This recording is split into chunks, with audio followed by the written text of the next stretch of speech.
Joining us now, the belle of the cable news ball, the host of the story right here on the Fox News channel, Martha McCallum in the house, and the crowd goes wild. Good to see you. I mean, they're nuts. You crowd surfed in here. I know, I can hear them. It was something. Calm down. Folks, come on. She's human just like you. Okay, just take it easy. Fascinating time in media right now. I don't even know where to start with you because we're all over the map. Chuck Schumer was just on The View. Yeah. Must flee TV. Oh my gosh. But I kind of covered it just the same. I have a fascinating relationship with that show that you don't know. Yeah. Okay. Every TV show that has an audience has a warm-up comic. So a good friend I know is the warm-up comic for The View. And whenever I see her in comedy clubs, I'm usually like 30 minutes removed from making fun of them on a TV show. So she's like a good sport about it, and it works out pretty well. But I'm fascinated because I want to hear how Schumer did, because from what I watched, it wasn't a very warm reception right now. So my funny connection story is that years ago, many years ago, I think I was at CNBC or maybe right before that, they brought me in to do The View a couple of days to audition for a spot. Congrats. And oh my gosh, this was like the Star Jones, Rosie O'Donnell days, and Barbara Walters was there. And I was like, wow, this does not feel like the right fit for me at all. Like they kept saying like, well, that's a little much. Like you're going a little too much detail on that news stuff. Like we're just going to kind of skim it over, you know? But anyway. Fascinating. Yeah, Chuck Schumer, you could tell he had his lines all rehearsed. Yes. The whole thing about like, so I'm kind of like an orchestra leader and I know how to get people elected and they need me. And I thought to myself, he is definitely at the upper end of his career, and maybe they're about to push him out. Obviously, AOC has her sights set on that seat, whether it's now or a little bit down the road. But I thought, you know what? Mitch McConnell hung in there. Yeah. He hung in there for a very long time, exactly on that same premise. Yeah. I can get people elected. And they have no idea how to get people elected at this moment. So we'll see. Yeah, that's the one problem for the Democrats, and especially the younger wing of the party, is if the dog ever catches the car, they're really going to be in a now what sort of moment. Yeah. And that is where they find themselves. Although his bigger problem, too, though, is the two big deliverables he touted were the special election Senate runoffs in Georgia in 2020. So he's the orchestra leader, but the band hasn't any hits in a while. No, they haven't. You're sitting in a minority in both houses, which isn't the best look. So I wonder, because the truth is, and this is one thing I did give him credit for, he said when you're out of power, the party has a lot of leaders. And he was trying to be a little deferential. But there's clearly a vacuum of power in that party because there's no one tugging them towards the middle. And it's fascinating to me because I don't know who's responsible for handing them the broken compass that they hold, but they're very much in this moment where we're telling the restaurant the food sucks and they're just offering you bigger portions as a remedy. And I don't think that's sustainable. You know what? I think it goes back to when they look for the winning formula in the Democrat Party, you have to go back to Bill Clinton, Barack Obama, and you think about the things they were saying. Yeah. And even Hillary Clinton, and we've been playing these clips a lot lately. Oh, we need a secure border. Yeah. We have to make our government more efficient. We have to cut spending, welfare to work. Yeah. Bill Clinton's program, like the bloated entitlement system. We need to make people work for their benefits. Okay, so I think what happened, what broke the Democrat Party, is Donald Trump. That's a good point. I mean, they had a balance. They had sort of a lever in the middle of the party for so long, but he broke it. They sent him off. He sent them off the deep end. That's a great point. And that's why no matter what he says, they have to hate. Yeah. So it's like secure borders. We hate secure borders. We want people pouring across the southern border. So if he says, I want a good economy or I want to make the government more efficient. No, we want to keep all those bloated jobs. You can't get rid of them. This whole thing with Chuck Schumer was so inside out. Yeah. They always argued in front of, no government shutdowns. Yeah. So then he voted for no government shutdown and they freaked out. So it's Trump derangement syndrome. That's a great point. And they don't understand, like, just because is not a plan for governance. Like, oh, Trump's doing that, we're going to oppose it just because. And that is very much where they find themselves. It's almost like a party of petulance in this weird way, but it's not appealing to anybody. Like when you look at their poll numbers across the board, I mean, these are not, they're not doing well is a nice way to say it. I was borrowing from metaphor because I was going to take it to a better place, but Martha, out of respect for your intellect, we're bridging the divide between you host the story, I host a show called You Ain't Gonna Believe This. It's a totally different. I love that show. Yeah, you do. And you're great when you come on. Everybody knows it. All right, let's have this talk, because I laughed. I did laugh at all of this. The other transactional thing the Democrats did is, if you remember, they used to tell us the filibuster was a racist relic of the Jim Crow South, even though they had done it over 200 times under Trump. And now they got mad at him for not invoking that. So I guess the point I'm trying to make is, who do you think could emerge? I know what you said would make them more appealing, which is someone that tug them towards the center. But do you see someone right now who could emerge as like that center? But you know what? I think right now they are in the desert. And I think for their party perspective, that's kind of okay right now. Okay. We're really very new into this first term of Trump. I think someone will emerge for them, and it probably isn't somebody who's on people's minds right now. That's a good point. When you look at Republican elections in a similar period, it was like, oh, Rudy Giuliani's definitely going to win. Jeb Bush is definitely going to win. So I think the fact that the person who's polling the highest, AOC, at 10%. Tells you a little something. I mean, they're scrounging around for an answer here, and my guess is that it's going to come from an unexpected place. That's a good point. Republicans were completely in the desert after Romney lost. They had no game at all. Great point. And then along came Donald Trump. Amen. We're talking to the great Martha McCallum, and that's probably what they need to do, is like a Burning Man. Like you build a village and torch it, but it's the Democrats, so it'll be a burn. It's like Mel Gibson in Braveheart, burn it. They could have a burning them. They can't assume the burning guy's pronouns. That's another problem for the party. Just the same. What did you make of the auto pen thing? I don't know what to make of it, because I don't know what the precedent is. This is, real spitball analysis. For Biden's sake, I want to believe he didn't sign some of these pardons because they were just so bad. But I don't think we're ever going to be in a position where you can actually ascertain whether or not that auto pen was done unbeknownst to him. I mean, it's hard to prove. Tells you a lot. Yeah. Just by, if you're able to prove that they were not signed by a human, they were signed by AutoPen, I think right there, that's telling you a whole lot. And the image that is in everyone's mind when you hear this story is the big stack of executive orders and Trump signing them all with that big black marker. He loves to sign things. He knows the importance of signing things and signing things in front of other people. Yeah. And then think about the fact that Mike Johnson said in a Free Press interview that he asked in a private meeting President Biden, so why did you cancel LNG sales, natural gas sales to Europe? And he was like, I didn't do that. Yeah, that I know. But he did. And so it just shows you a detachment from the office that I think is something everyone has suspected for a long time. And I think you're going to learn in the months to come who was pushing that auto pen button. And it's not a good story. Yeah. It is not a good story. Yeah, I don't think so either. And I think that's the next bombshell. You know how everybody's writing their revisionist mea culpas about, there's the Jake Tapper cognitive decline. The Times now doing the COVID thing. We misled you about everything, which, by the way, they will be telling you the science is settled on climate change, even though they're admitting the science might have been a little bit off on the other thing. But what I'm fascinated by in this moment is everyone's trying to put this fog of war distance between themselves and what they were doing at the time. But I don't think they have the capacity. And what I mean by that is the other platforms now outnumber what we would call the legacy media by a massive amount. They don't. I don't know if they know this, but they don't control narratives the way they used to. Not at all. That's the big challenge. Not at all. I mean, we're in the middle of a huge change in the media, and self-serving as it may sound, the answer to the things that you're talking about when you look at COVID or you look at the cognitive decline of Biden is watch Fox News. It is true. No, honestly. Watch because we are analyzing, we are digging into these stories. We're not afraid to talk about things that other people are afraid to talk about.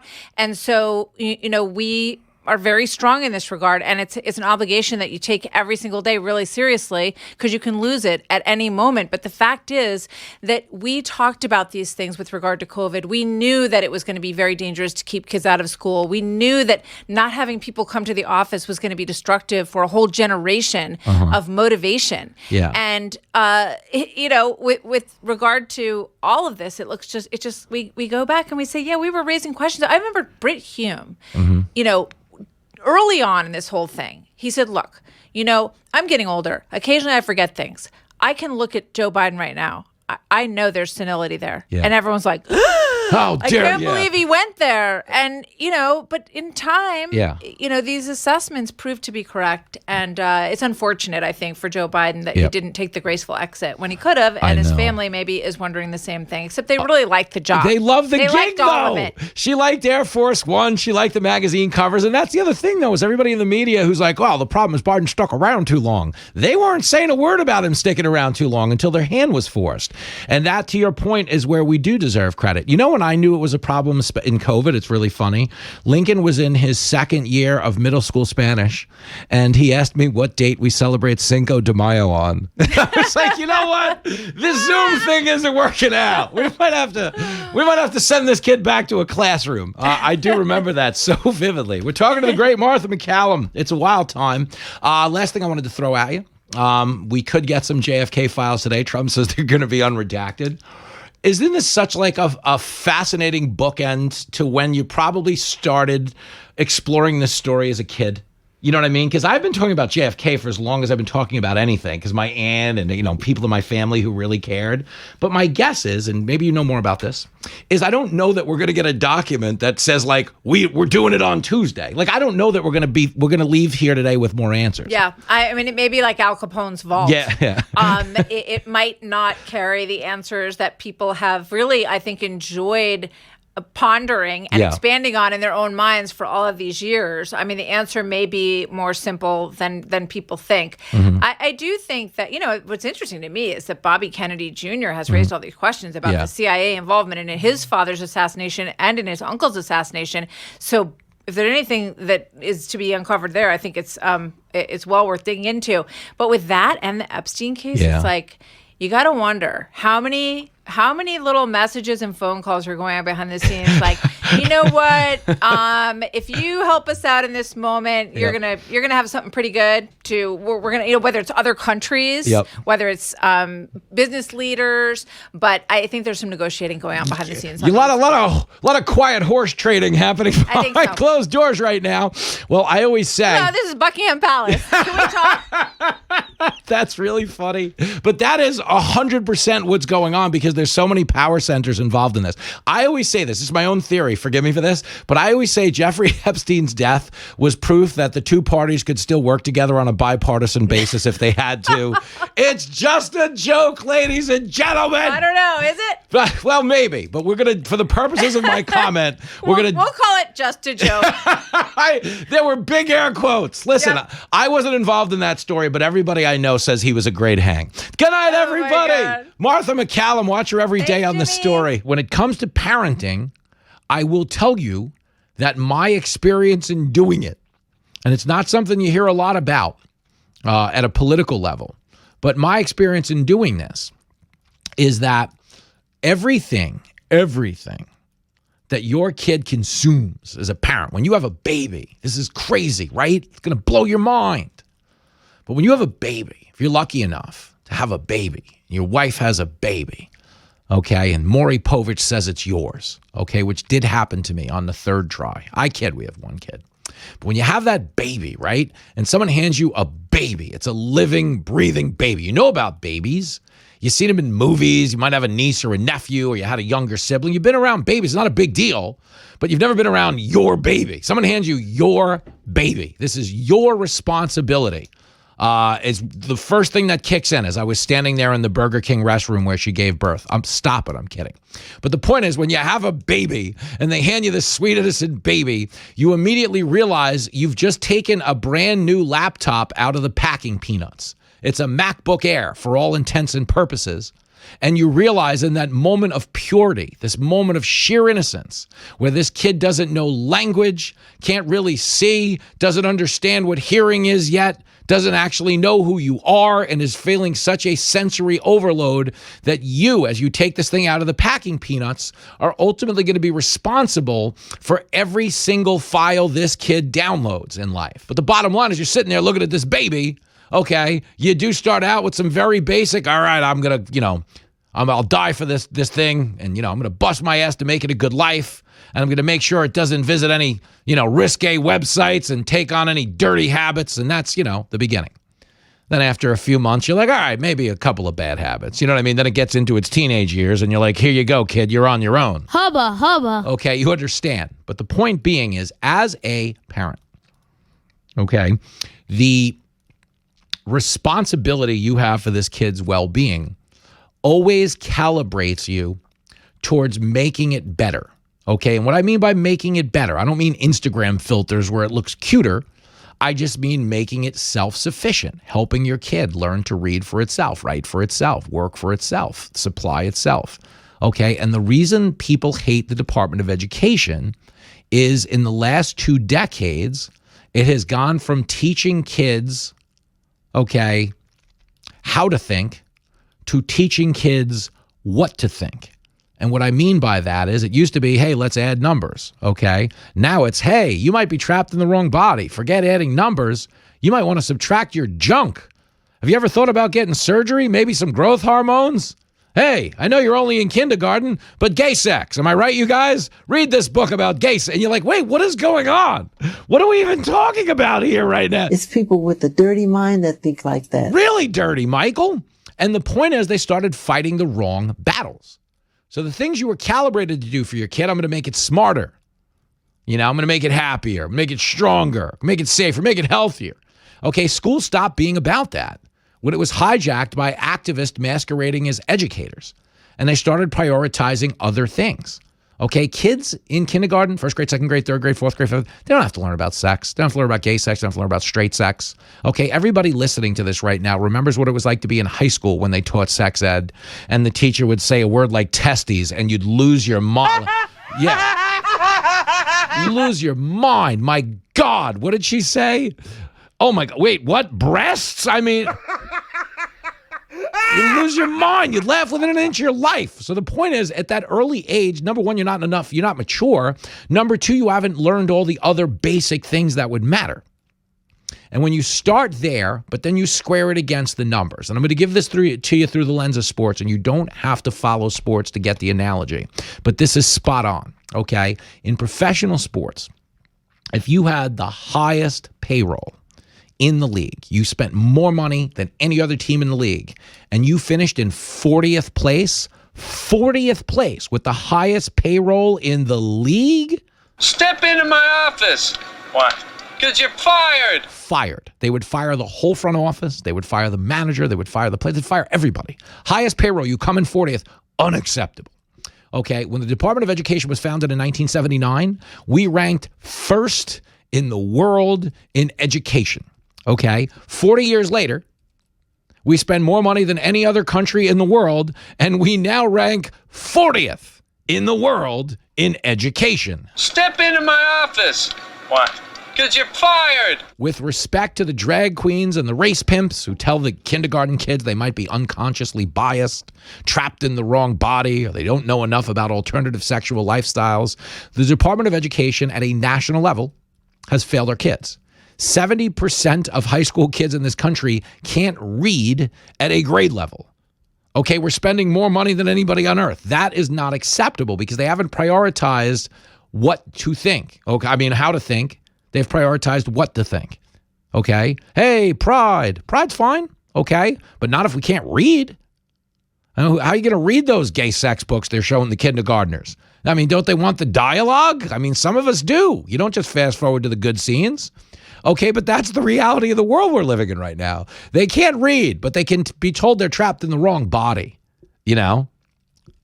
They can't go out on recess, okay, in the yard and play cops and robbers, but they can be told the cops are racist and we need to defund them. Okay, they're force-feeding ideology on kids to try to create another wing and generation of political activists that conform with leftist views, and that's why people don't like what the Department of Education has amounted to. And when you look at this through the lens of a parent, it's a very basic and primal obligation they have. Teach the kids. And the reality is people at a state level are going to get the money that was otherwise being spent at the federal level. And they're going to let individual locales and schools actually determine what course of action they take to educate kids with. And the good news is if you live in a red state like Florida, you're probably going to wind up ranking number one in education. Florida ranks number one in education, despite all the slanders and attacks on guys like DeSantis. So you understand, though, he ranks number one in education because he's teaching the kids to do the things you and I learned to do at school. Read, write, add, subtract. Okay, it's the blue states that are pushing social justice initiatives, okay, that are forcing wokeness down the throat of every single school kid. Everything woke turns to including the Department of Education. And that's why they have to go. If you're listening for the first time on WEEU in Reading, PA, you're getting a lot of shout outs this week. You're also getting what we call a proximity bonus. Because if you're in Reading, you are closer to Mohican, Pennsylvania than most of our affiliates around the country. And as someone who's closer to Mohican, Pennsylvania than most of our affiliates around the country, it means you have a better opportunity on April 19th to witness what they're calling the Slots and Sluts Tour, up close and personal, because Kennedy and I are going to be there. And she joins us now to discuss it. Hey, girl. Hey, girl. I mean, if you're in Reading, April 19th. My Aunt Kathy's from Reading. Thank you. It's always, other than Monopoly, it's always been a very important city to my family. Amen. Start there. Okay. Now, and then all the people from Reading, welcome aboard. We love having you. We went to your city, had one of the best nights of our lives. Oh, we had an outrageous night. Incredible. In Reading. We were in Reading. You guys don't know this. 2 years ago, we did a stand-up show there. But stick with me. Almost burned the place down. Stick with me because Easter weekend, okay, you understand, you could go to our show and still make midnight mass. We're not going to keep you up late. No. But you are going to want Jesus after you watch the show is the point. You're going to want some type of spiritual intervention for yourself and your loved ones, I would say. You will need to resurrect yourself after the night we're going to have together and then stumble into church, ask for forgiveness. Sunday morning, rise, be thankful, and regenerated because of the night we will all have together in Mohegan, Pennsylvania. Amen. And the nice thing about our shows is people leave them so drunk, they can hide their own Easter eggs. And you will not wake up remembering where you put them. That's what we promise you. If you buy one of the jade eggs from Gwyneth Paltrow's site, you can hide it in your hoo-ha. Oh, Gwynny. One thing I'll say about Gwynny, as crazy as she is, I can remember making fun of her on this network 8 years ago when she was starting this blog, or 7 years, whatever it was. She's authentic. I bring this up for a reason. Like, she's authentically nuts, but that is who she is. And it comes across as maybe a little out of touch and weird and everything in between. But I was very heavily focused on authenticity, because not only will they find that on the Sluts and Sluts Tour, as we're calling it, but there's a real issue for that in politics right now. I don't know if you caught this Tim Walz, Gavin Newsom interview. It was incredible. I know, where he's trying to fancy himself as like a tough guy now. And he says he scares conservative men. The only people scared of Tim Walz, as I've said, are cute altar boys. Okay? Because you see that energy and you're like, do I have to go to confession alone? I don't know. Why do I still have to call him coach? This isn't working for me. And the point is, this whole rebrand is what they're trying to do, in my opinion, is they're basically just trying to give us an algorithm of a person. They're like, well, a lot of these right-wing podcasters were tough. They go to MMA fights. They talk about fighting and stuff. We'll put a little bit of that on them. Sometimes they curse. We'll make them drop an F-bomb. Yeah. But it's not authentic. It's not real. It's not who he is. It's also, those aren't ideas. Thank you. And all you're doing is a really flimsy, embarrassing impression of masculinity. And if you have to tell people, I'm so masculine, I'm so manly, look how tough I am, it means you're not tough. Yes. Tough people don't have to sell it. There's nothing less. They walk around in sleeveless shirts and people look at their biceps and go, probably pretty tough. Do you know who's not funny? I'll tell you this. The guy who comes up to you after the show who goes, you're pretty good, but I'm funny. I'm funny. You're like, oh, God, no. You should be on your show because I'm funny. No. Can I tell you a funny thing? And you know this, but in the history of comedy, no one who has ever given you a line and said you could use that has gotten a laugh with that line in the history of comedy. No. And everybody listening at home, if you're a comic who listens to the show, you need to know this. When you go on a road gig, meaning you're off campus, you're not in a comedy club, you're not in a theater, you're performing at like a holiday party. Anytime an employee of that company gives you something to say, it doesn't work. And it tragically doesn't work. They're like, hey, just make fun of Sully. Whatever you do, everybody will love it. And then you're like, hey, at least I'm not an a-hole like Sully. And you find out his mom died and his wife left him like a week ago. And everybody's like, what the hell is wrong with you? So we had a fake Joan Rivers and a fake Beetlejuice be the the entertainment at a holiday party at a radio station I was working at.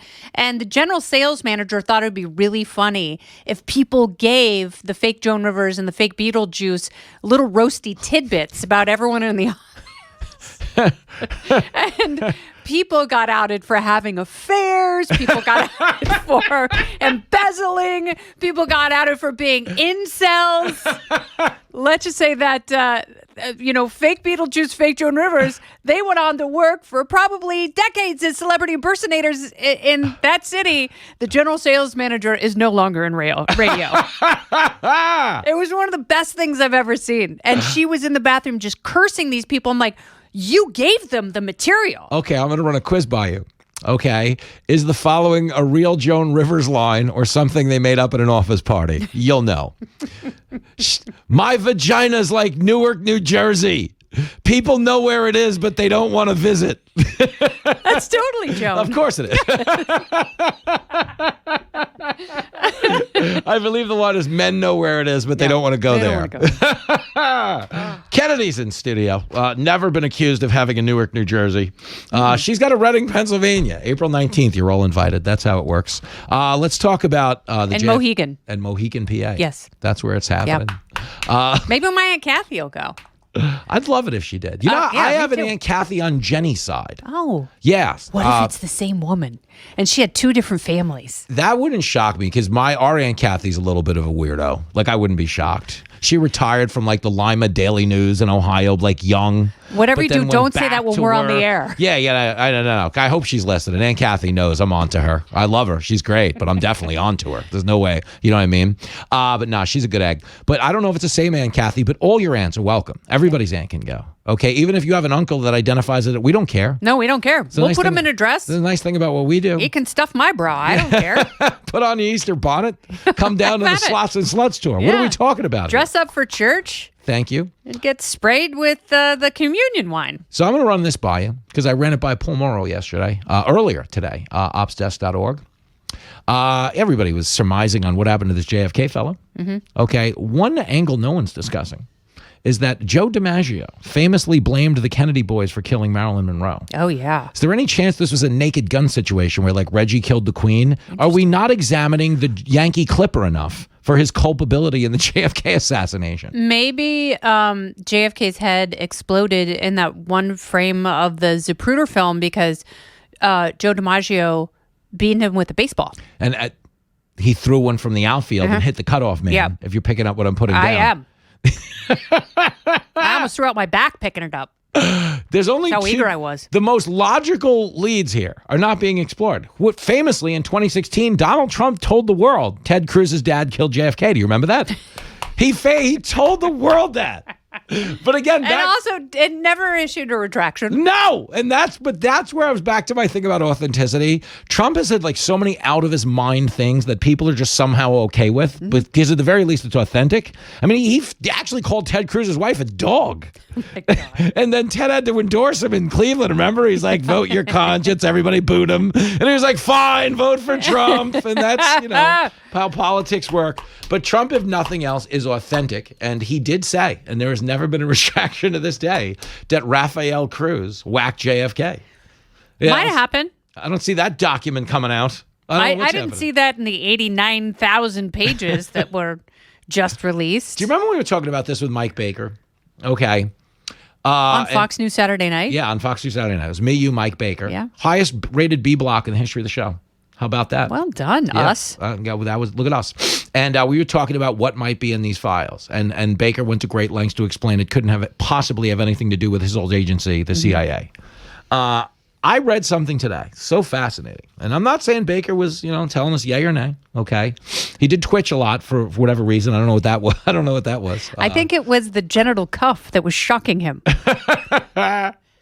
But one of the agency issued. Yeah, one of the documents unearthed talks about at pretty great length about how Schlesinger had advised JFK to break up the CIA because it had become like a state within a state and it was doing rogue things around the world, and we really had no ability for oversight. MK Ultra. Hey girl, MK Ultra, another good story, and that possibly the motivation existed to break them up or try to minimize them, so they minimized him. It wouldn't shock me. I don't know that it happened, but I'm saying, would it shock you? No, right? Yeah, but I don't see how Johnson comes in and is like, yeah, let's keep the CIA together. That's what we'll do. Johnson was a horrible president, a racist, and an ignoramus. So Is it possible, though? Because you know how he didn't want to run for re-election? It was unpopular. Vietnam's a problem and everything in between. But is it possible he also, sitting at the top of this beast, realized what it was capable of? Yes. And was like, I'm not going to stick around and get eaten by this thing. Yes, that's possible, for sure. I do wonder about that sometimes. So I don't have an answer. We're talking to Kennedy. We're excited. But that's what's so fascinating about this whole thing is there can't be one simple answer after all of these decades. Yeah. Like there has to be, it's been 60 years. There has to be something else there. Yeah. Because it's not just, and I know we all want the simplest answer. We want as few postulations as possible to get to the conclusion, but we have so many postulations and still no real conclusion. Imagine that. And none of these docs give it to you either, because all they are giving you, I guess, in whatever direction you want to go in with this, you're going to have. It's like choose your own adventure. That's so what it is. I sucked at those books. I always got killed on page 87. See, that was me on Oregon Trail. Oh, is that true? Because I was like, I'm not going to eat anything because I save so much money if I don't buy food, and I'm not going to sleep, and I'm going to go right through the mountain pass, and then 2 days later, scurvy, you're hungry, you're dead. The Oregon Trail was brutal in that regard. It was it's funny, it's our generation's Grand Theft Auto. 'Cause you couldn't see it in the Oregon Trail. They just kind of told it to you with bad graphics. It was, but it was like see Dick run, see Spot run, that sort of thing. Whereas Grand Theft Auto is a little more visceral. You can blow up the strip club and everything, which is very much like the Oregon Trail, because by the time you get to Oregon, there are so many strip clubs. You blow them up with cash. It's like, what?